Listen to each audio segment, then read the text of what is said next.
What's up, y'all? It's your boy Magnus.Magneto from Now Never Crew, and in this video we go over your intermediate move checklist for breaking. Let's go.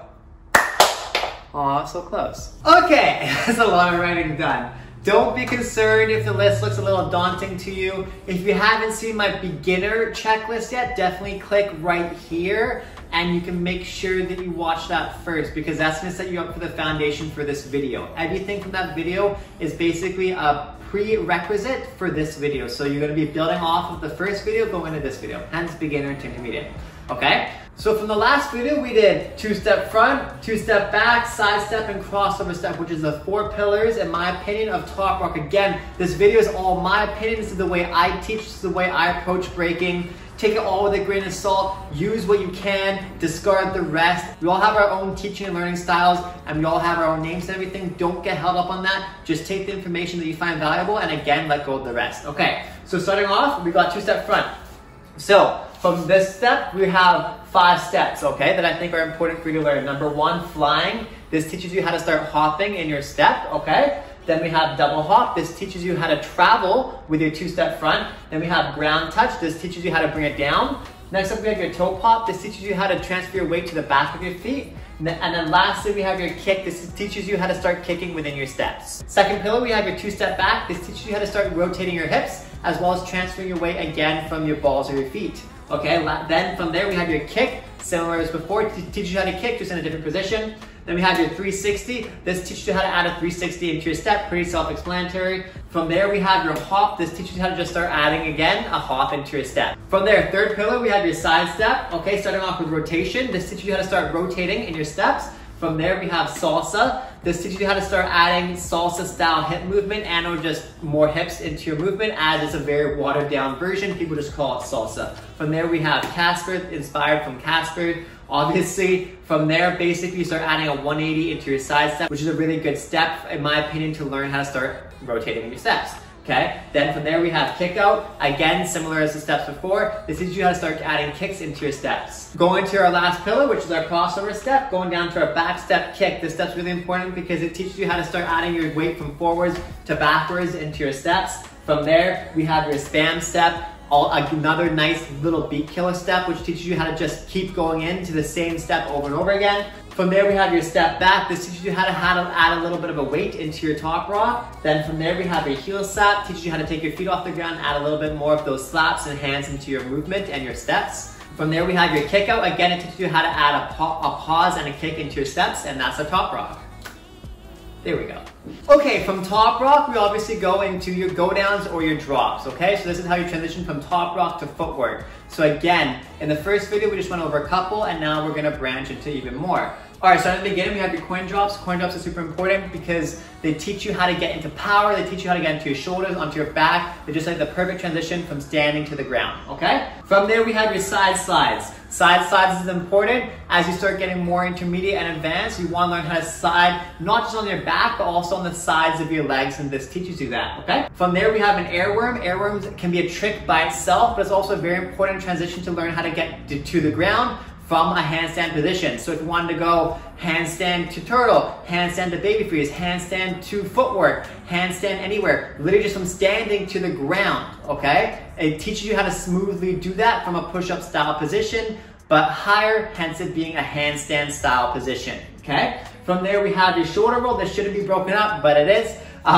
Shoulder rolls are important because they teach you how to go through, again, a push-up style position on one hand into your shoulders and your back smoothly. From here, we have your power entrance. This is a good one because it teaches you how to go from a power style wind-up but into footwork, because we're not going to power yet. So this is an important one to have. Also, if you want to go into flares or anything from here, it's good to have this style position, okay? From there, we have your sweep drop. This is a good one because you know how to knee drop, but this is basically a forwards knee drop, okay? From there, we have your Venom drop, obviously from Bboy Venom, that's why it's called that. He's the one who taught this to me. This is a nice little one, just in the front, in your face style drop. From there, we have your air swipe. Air swipe, again, a very important one to go into footwork, transition to power, whatever you want to do. It's basically a swipe from standing position. Next up, we have your pull through. This is a really good one because it teaches you how to start doing cradle style movements. From there, we have your back step times 2 or back step, back step. This is just a nice little additive from your back step drop from 2-step back, but we actually use it into footwork and or to go back up and transition into a different area.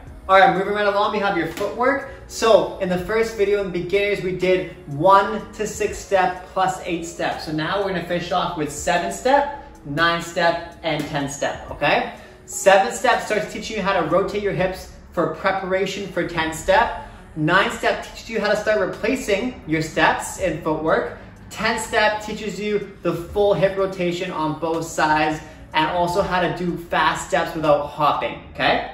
Moving from there, we have your back CCs. It's important to learn how to CC in the front, but also in the back, simple as that. Okay, from there we have your air kickouts. So once you have your basic kickouts, you want to start learning how to do your air kickouts so that you can start transitioning more and more into advanced kickouts, okay? From there we have your 4-corner kickouts because again, you want to learn how to kick out in all directions. Now that you're intermediate, you don't want to learn how to just do your footwork front or back, okay? From there we have your knee rocks. You want to start learning how to use your knees in footwork, simple as that. From there, reverse 3-step or reverse CCs. Again, you want to learn how to 3-step and CC both directions, okay? Front and back or forwards and reverse. From there, we have pretzels. Starts teaching you how to add a knee into your coffee grinder style sweeps, okay? Really important one to have. Now we're getting the patterns, okay? Because in my opinion, once you start getting intermediate footwork, you want to start learning how to add actual patterns into your footwork, which are basically transitions from footwork to connect different steps together. So we have my list of patterns now, okay? So a pattern is basically a step that continuously goes forever, okay? Like an infinity sign, yeah? So each one of these patterns can be done forever, technically, because they go both directions. It also teaches you both sides. Jump over, jump back, important one, teaches you how to go up to standing, also teaches you just simply how to jump over your foot and jump back, hence the name. From there, 6-step CC 6-step, one of the most important drills in my opinion. As soon as you get past beginner, I teach all my students this one. Teaches you how to transition from side to side, change directions, etc.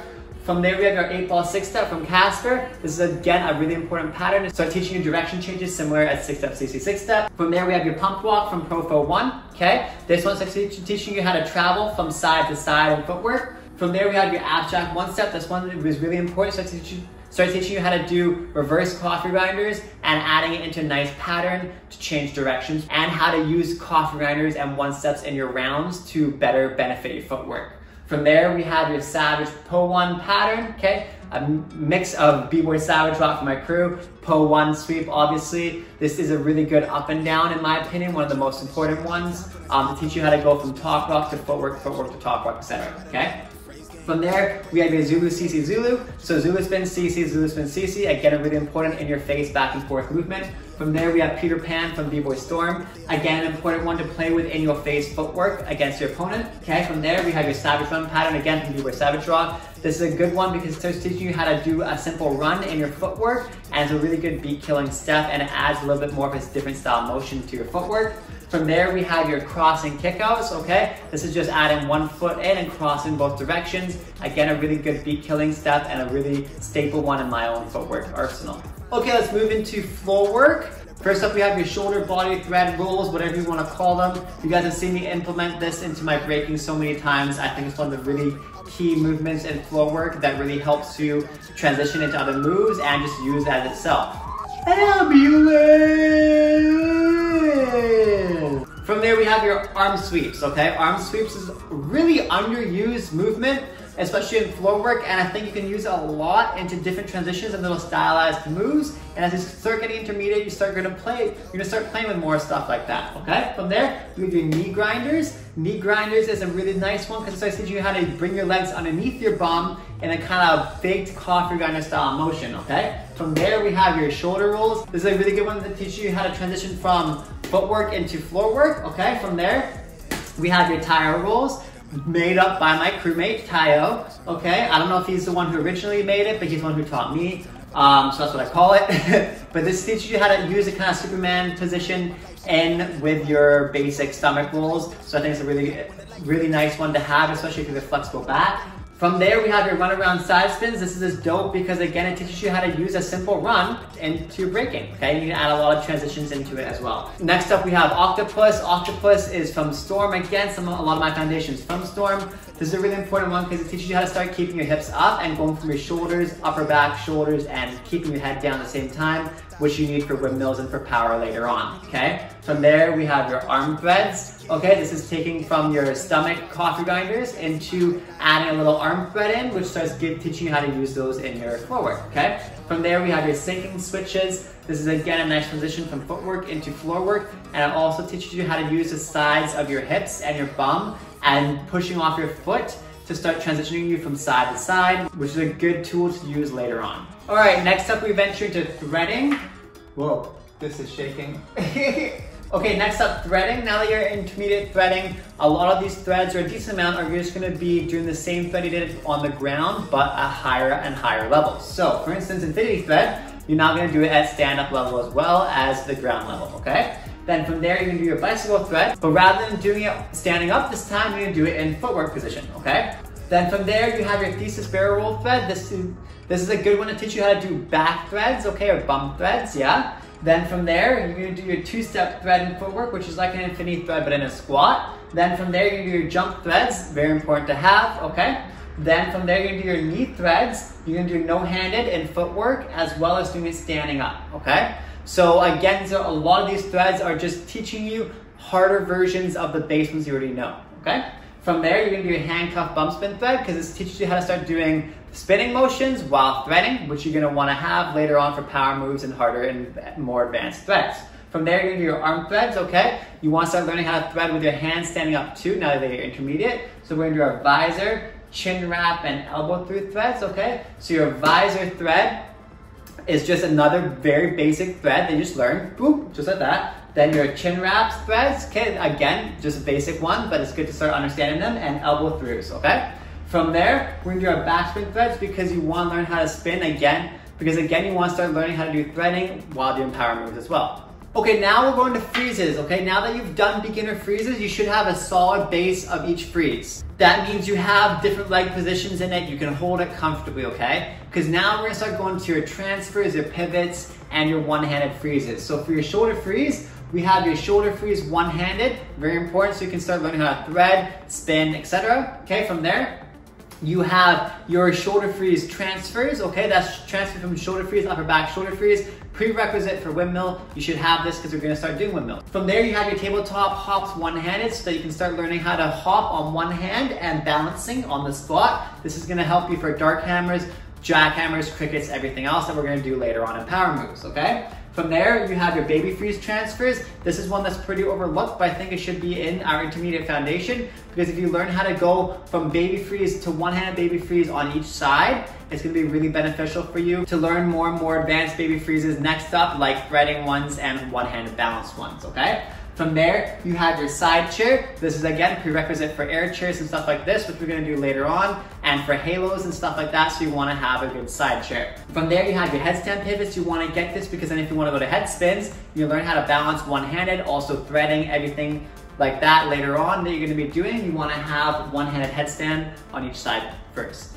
From there, we have your spider and single spiders. If you want to start going into transfer style freezes, you want to have these down. They're also just a fun, kind of more unique style look at foundational freezes, okay? From there, we have your air babies. You want to start getting air babies now. From there, you have your elbow transfers. And again, if you want to go to elbow, if you want to start doing elbow tracks and stuff later on that are more advanced, you want to have elbow freeze transfer into each side. So this is where I start kind of implementing that. So from there, we have your handstand pivots. You want to start doing one single-handed hand hops. You want to start going into 90s, into any kind of one-handed handstand style movement, or air flares, for instance. You want to start understanding how to pivot in your handstands first. From there, we have also your pike, because again, if you go to air flares and stuff like that later on, you're gonna wanna have a piked handstand. Okay, everyone, we're nearing the end now. We're almost there. We've got power moves now, okay? So this is why it's so important to have those prerequisites in the freezes that we just went over, like the shoulder, upper back shoulder, or any of the transfer styles or pivot freezes that I talked about, because you're gonna need it all when you go to power moves here, okay? So starting off, we've got crickets, okay?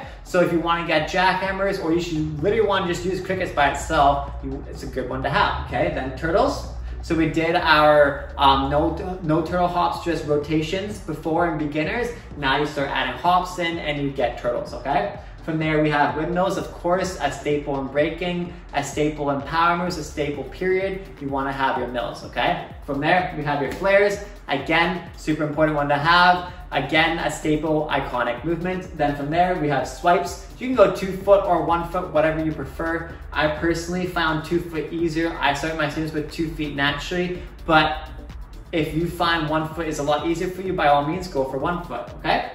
From there, we have your two-handed hand hops. I don't really go one-handed right away yet. You want to stay two-handed first, get that really comfortable, start learning how to hop in a handstand position. Then from there, we have your shoulder spins, because you already have back spins, but it's also good to learn how to spin on your shoulder. Also, when you're doing mills and kind of variations later on, you want to learn how to spin on all parts of your body and your back, not just your back or your head, right? For instance, speaking of head spins is next, okay? So if you got really comfortable with your headstand transitions beforehand, I would start pushing you on the head spins now because you're ready for it, okay? From there, we have your rolling back taps because we did our stab back taps before. Now you start adding that into rolling ones now, okay? Just like we did tuck flares before, now we do big flares, right? From there, we have our dark hammers, okay? Again, one of my favorite movements. Dark hammers, if you got really comfortable with that one-handed stab, you start hopping, I teach you how to hop transfer, right? So again, I know this is a lot and you may look at it and be like, oh my goodness, how am I gonna master all these power moves? You may not, right? Some of these I have, like for instance, I don't have solid head spin still, and I've been breaking for like 11, 12 years, right? This is just an idea of things you wanna start looking at. Okay, so think of it almost as if you're playing D&D or something and you get to choose 1, 2, or 3 of the stats and then you specialize there, okay? So for me, what I do is when someone naturally gravitates towards a freeze, I teach them the power move version of that. So if one of my students is really good at headstands, I start pushing them to headstand pivots and then to head spins. If someone's really good at shoulder freeze transfers, going from one side to the other side, I'd push them to headstands. If someone's really good at turtle stuff, I'd push them to dark hammers, crickets, or turtles, right? So you can't think of it that way. Don't think of it so much as this is still things I have to master. By all means, if you do, fantastic, but you don't have to. Think of it more so on that D&D tip. Okay, you make your character sheet, which is you choose a couple of them, and then you go for it. This is just showing you the options. This is just showing you what I would kind of look at when you're at an intermediate level. Hope that makes sense.